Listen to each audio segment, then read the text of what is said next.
Hey, my name's Kevin Treasure. Welcome to another edition of The Power of Words, The Winner's Mentality, with me, your host, Pastor Kevin Treasure, aka The Winner's Mentality, helping you win with your words. And today I want to talk about overcoming temptation with the power of the words that you speak. I'm going to say that again: overcoming temptation by the power of words, using the power of words that you speak. Because every single one of us, I don't care, as long as you are breathing air, if you have air in your lungs, if you are alive and you are awake, amen, you're breathing oxygen, every single one of us are going to face temptations. Listen, if Jesus faced temptation, we're going to face temptation, and everybody's temptation is different. This is why I don't look down on anybody. I don't look down on anybody. And some people, sadly, we live in a world where some great men or great women of God may fall and do some things that is not in line with their character or not in line with the Bible. But the Bible says, he that is spiritual, Galatians chapter 6, he that is spiritual. And some people say, well, what's your take on it, Kev? Well, I say, well, he that is spiritual, amen, we're supposed to restore such one in the spirit of meekness. So when I see someone fall, I don't rejoice. I don't get happy. I don't say, oh, well, look at them. No, I don't do that. Because they go, I say, by the grace of God, there goes I. Because none of us know what tomorrow holds.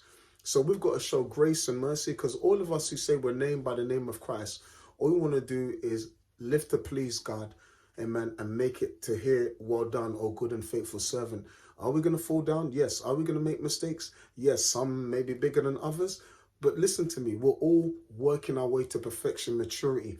Amen. And when we see someone in the area of weakness, our job is to restore. As a pastor, my job is to restore. My job is to uphold and strengthen, comfort, and edify. Amen. And make sure get that person to a place. Amen. Because the Bible says he gave some apostles, some prophets, some evangelists, some pastors, some teachers, what? For the edification, amen, for the building up of the body, amen, for the edifying of the saints. So we're there to edify and strengthen one another, amen. So my job is to really lift people up, strengthen people, and just teach them the word of God. Give them that grace to live a victorious life, because God called us to live a victorious life, amen. So we're going to talk about temptation and how to overcome temptation. Some of us may struggle with, some people may still struggle with smoking. Some people may struggle with anger. Some people may struggle with lust. Some people may struggle with pornography. Some people may struggle with envy or jealousy. Some people may struggle with issues from their past, rejection issues. Some people may struggle with all kinds of things. Some people may be serious. Some people may have a temptation, or maybe a temptation. Well, everyone gets tempted in all different ways. And I want to let you know, my temptation may be different from yours, amen. But your temptation may be different from the next man. If you see a next man, he may be struggling with, he may have come from a lifestyle of alcohol and drink. And sometimes he walks past the shops and still hears the bottle calling him, come and drink me, buy me. We used to be friends. And some of us, we can walk past the drink and we're like, it doesn't really bother me. Why? But because everyone's running their race and everyone comes from different backgrounds and different areas. I want to let you know, the Bible says, who the Son of Man makes free is free indeed. The Bible says, any man in Christ is a new creature. Behold, all things are passed away, and behold, all things are become new. So when we become a new creature, it's important, and I say this respectfully to myself also, and to everyone watching, when we become a new creature, it's important that we don't open any doors to the enemy. I've been there. Listen to me. I've been saved over 25 years now. I've been there. Amen. There's times where we can do things that can open the door to the enemy. And it makes temptation even more, we're more susceptible to temptation. So be careful what we look at. We've got to be careful what we look at on our laptops, on our phones. We've got to be careful of the things that we see. Be careful of the things that we hear. Be careful of the places that we go. And be careful of the people that we are with. These are just things that we've all, as human beings, we're all saved and sanctified, blood washed. These are things we've got to be careful of. We've got to watch our eye gate, our ear gate, our mouth gate. We've got to watch where we go, who we're with, the company that we are in. Amen. And when it should be get to a level of spiritual maturity where you know, okay, you discern that this ain't for me, and I don't see me doing this. No, I don't think that's for me. And I don't think I should go there. No, I don't want to indulge in that. No, that's not the place I should be. There should be a level of spiritual maturity if you've been walking with the Lord long enough.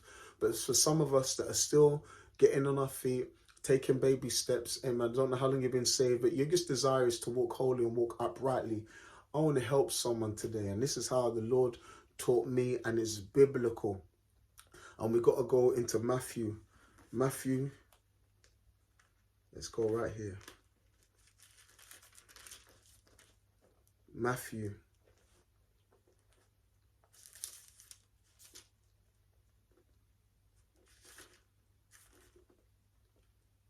Matthew chapter 4. And the Bible says, then Jesus was led up of the Spirit into the wilderness to be tempted of the devil. And when he had fasted 40 days and 40 nights, he was afterward hungered. And when the tempter came to him, and if the tempter came to Jesus, he's going to come to us.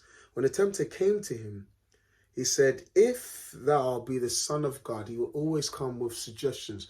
Remember, the enemy cannot tell you to do something. He cannot say, do this and do that. He cannot command you. He does not have the authority over you. You're a free agent. But when you give your life to the Lord, you now belong to the Lord. Amen. You belong to Jesus Christ. So he can make suggestions. He'll make suggestions, and he'll tell you things or ask you to do things. He'll suggest things. He said, if you be the Son of God, he said, command that these stones be made into bread. So it will tempt you with the things that you may want, the things that your flesh may still desire. He always tends to the flesh. He will always try to tend to the flesh. This is why the Bible says we've got to kill our flesh. We've got to crucify our flesh. Paul said, I die daily. We have to die daily if we're going to overcome in this life, especially in these last and evil days. We have to die daily. And some of us may have to take out some days of fasting. Some of us have to recognize when we're going through a season of warfare. And sometimes we may have to turn down the plate on some days when we know, okay, no, something's not right today. I feel there's a bit of an onslaught against my life. Sometimes we may have to put on that worship and just worship all day and just sing a praise all day, or stay in that word a little bit more all day. Sometimes we have to take that extra time out, maybe wake up even earlier and spend more time with God and see what he's saying, because through it all, God is trying to teach us something. And if we draw nigh to God, he promised to draw nigh to us, and God will always give us the grace to overcome. He said there is no temptation which is taking you, which is common to man. So every temptation that we face is common. Even though we say things like, why am I going through this? And the enemy thinks it's like we alone. Why am I going through this? This is so terrible. The Bible says all these temptations are common to man. But God will, with the temptation, make a way of escape. Amen. He won't be able to suffer you more than you're able to bear, but will, with that temptation, make you able to bear it and overcome it. Amen. God will give us the grace. But Jesus answered the devil. He said, it is written. This is the key here now. Listen, Jesus was God, came in the flesh. Amen. Jesus, the Son of God, he's God in the flesh. So when the enemy comes to us, how does he come? People, we see these little pictures when we're in our little children's Bibles, and we see this dark figure coming to Jesus in the wilderness as he's hungry. But listen, when the enemy comes to us, what does he come? He comes here. He comes against your thought life. This is where he speaks. This is where he makes suggestions. He makes suggestions to your mind. He whispers things. He whispers. And this is what he done to Jesus. Listen, he's going to whisper to you. He's going to say things. Smoke this. Go there. Sleep with her. Sleep with him. Do this. Do that. Look at this. Look at that. He makes suggestions. Trust me. Listen, been there, seen it, done it. So I can stand here boldly and tell you, listen to me. This is the way to overcome. Jesus opened up his mouth and he said, it is written. When the enemy comes against your mind, open up your mouth. I'm going to say this again. When the enemy, it sounds so simple, but listen to me. This could save your walk. When the enemy comes against your mind, open up your mouth. You've got to speak God's word. It is written, Jesus said. Man shall not live by bread alone, but by every word that proceedeth out of the mouth of God. Jesus opened up his mouth and spoke the word of God. When the enemy's coming against your life, do not stay silent. The enemy wants you to shut your mouth. He wants you to stay silent. But you have to open up your mouth and speak God's word. When he wants you to get angry, he says, no, walk in the spirit and you'll not fulfill the lust of the flesh. Amen. Amen. I keep my body in the subjection. Amen. You've got to speak God's word, whatever it is that you're going through. If it's lust, it says, listen, I have set my Lord always before me. Amen. I will not think upon a maid. Amen. We've got to speak God's word. Amen. Go through Proverbs 5, 6, and 7. It talks about, amen, the harlot woman and all those things. You've got to speak God's word. I keep my body under subjection. Buffet the body. Amen. You've got to speak God's word continually. I will walk in my house with a perfect heart. Amen. Any temptation that's coming your way, find scriptures that align with the word. Amen. And speak them. Speak them. If he comes against your mind, it said, no, you will keep me in perfect peace, whose mind is stayed on me, because you trusteth in him, because I trusteth in him. Whatsoever things are honest, whatsoever things are true, whatsoever things are lovely, whatsoever things are pure, if there be any virtue, any praise, I think on these things. I have the mind of Christ. Amen. As I'm risen of Christ, I seek those things which are above, where Christ sit upon the right hand side of the Father. So you've got to speak. You've got to speak. This book of the law shall not depart of my mouth, but I meditate on the word day and night. You've got to speak. Speak. Do not stay silent. The enemy wants you to stay silent. Have you ever seen when people are depressed, they stop speaking? Think about it. When people go through depressive states, oppressive states, they stop speaking. Why? Because they're thinking. And most of the time, the things that they're thinking are not positive things.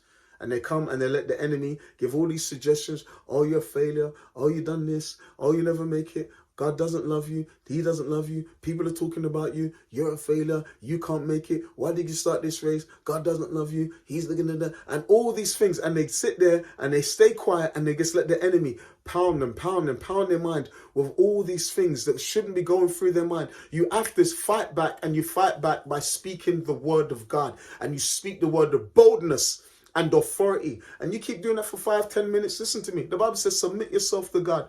Resist the devil and he will flee from you. But you've got to open up your mouth. This is the way you win in any trial.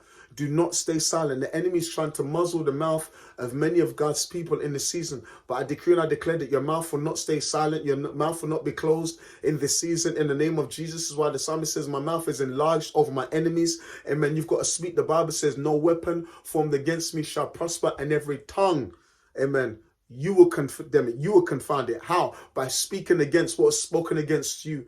When Goliath came against David, he cursed him by his gods. And what did David do? David spoke back instantly. David didn't just let him speak. He said, you come to me with a spear and a sword. I come to you in the name of the Lord. Amen. And listen to me. He said, this day, I'm going to give your body to the fowls of the air and the birds of the air and the fowls of the air. David told him exactly what he's going to do to him. David spoke back to the giant. You got to speak back to the giants in your life. Don't let the giants have the last say. Don't let me say this in. Don't let the giants have the last say. You've got to speak over your situation. Speak against that is speaking against you. Let me say it again. Speak against that which is speaking against you. Because there's some things speaking against you. You've got some bills speaking against you. You've got the mortgage payments, the gas bill, the electricity bill, the water bill, this bill, that bill, school cards, school fees, and all kinds of fees, and everything speaking against you. And you've got to open up your mouth and you've got to speak against that which is speaking against you. My God shall supply all my needs according to his riches in glory by Christ Jesus. Listen to me. I'm blessed and highly favored. Amen. The blessing of the Lord, it maketh rich and it adds no sorrow. He said, given it shall be given to you. Pressed down, shaken together, running over, shall men are given to my bosom. You have to speak against that which is speaking against you. In the name of Jesus. How to overcome temptation? You overcome by opening your mouth. Do not stay silent. Don't let the enemy sit on your head. Don't let him sit on your thought life. You've got to open up your mouth. And it sounds so simple. But let me tell you something now. The word of God is simple. The word is simple. But you've got to appropriate it. You've got to put it to work. Work the word. I'm going to say it again. Work the word. It sounds so simple. But when the enemy is coming against your life, open up your mouth. That's the way to victory. Open up your mouth. There's a set time to speak. I believe in the book of Joshua, Joshua said, don't say anything until I command you to speak. Amen. When you shout, that's when you get the victory. When you shout, when the shout goes out, that's when you're going to get the victory. When you open up your mouth, the victory is in your mouth. Victory is in your praise. Jehoshaphat the same. He had a praise. Listen to me. After you speak the word of God, give him a praise with it as well. Put a praise on top of it as well. Yeah, let me add that one as well. When you've spoken God's word, put a praise on it as well. God, I thank you for the victory. God, I thank you, the God that always calls me to triumph. I thank you that I'm delivered from all evil. I thank you that I'm seated of you in heavenly places, far above all principality and power. God, I thank you. Yes, Lord, I thank you for the victory in every area of my life. God, thank you. Put a praise on it when it's all said and done. You can overcome. Open up your mouth. When the enemy comes against your mind, open up your mouth. In Jesus' name. This has been me, Kevin Treasure, Pastor Kevin Treasure, aka The Winner's Mentality, helping you win with your words. I've got a few books out. I've got The Power of Words, The Winner's Mentality. I've got The Power of Words, Daily Devotionals. I've also got The Power of Words, Daily Confessions. I truly believe in speaking over your life. Amen. A lot of people say, what, name it and claim it. No, not name it and claim it. Not manifestations. No. We go strictly with the word of God. Proverbs 18 says, death and life are in the power of the tongue, and they that love it shall eat the fruit thereof. Amen. So I truly believe you've got to be careful what you say.